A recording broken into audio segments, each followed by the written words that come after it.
Area Games is making a foray into the FPS world with its new next-gen shooter, Ironsight. With the free-to-play shooter market getting more crowded by the day, it's a somewhat risky move. Either way, I've spent about 8 hours with the closed beta to try and get a feel for it. I'm Colton for MMOHuts.com, and here's our first look at Ironsight.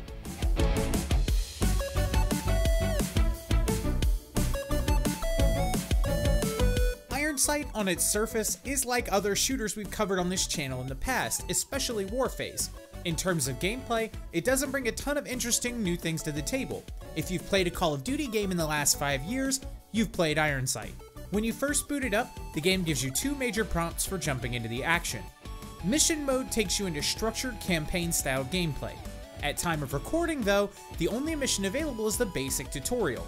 It's a functional tutorial, mind you. It does a good job of teaching you the controls, showing you the game's version of killstreak rewards, or contribution rewards in this case, and getting you ready to play.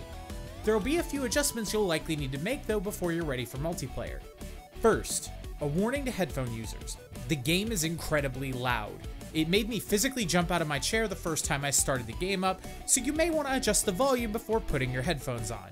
The other main adjustment you'll want to tinker with is sensitivity. By default, Ironsight sets the aiming sensitivity incredibly low.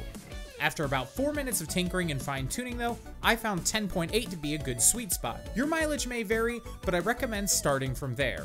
Once you're through the tutorial, you're ready to start playing.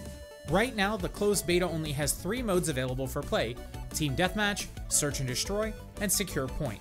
Team Deathmatch is Team Deathmatch. I'm not really going to waste my time or yours by explaining it.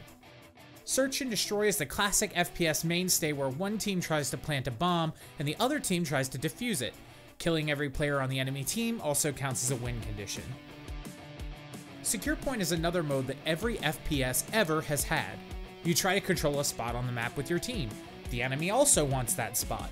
You fight for capture points until one team fills their bar and wins.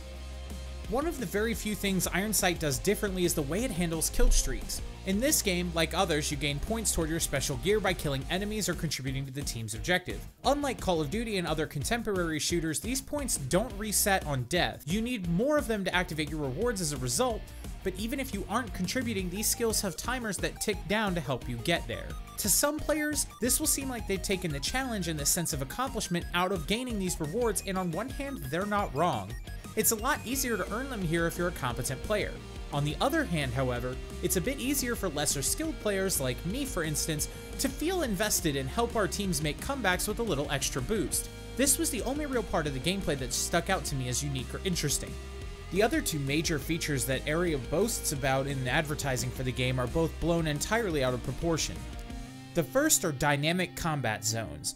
They claim that there are a ton of interactable elements to the stages and that there are varying climates and destructible environments. None of this feels accurate. There might be a switch you can push here or there, but it does little more than move an object a few feet, and it has no measurable impact on gameplay. The other feature mentioned on their website is strategic drone operation, wherein you can choose from a selection of drones to help you in your tactical strategies. All this really means is most of our kill streaks are drones. The remainder is standard shooter fare, and that's not really a bad thing. It plays well and it feels decently balanced, it just isn't anything new. Outside of combat, the game features weapons, customizations, and armor to unlock. You spend points you earn by playing matches to either rent or permanently unlock guns. If you opt to permanently unlock them, you'll need more points, but you'll also get a durability meter on the gun, meaning you need to repair it every so often with more points.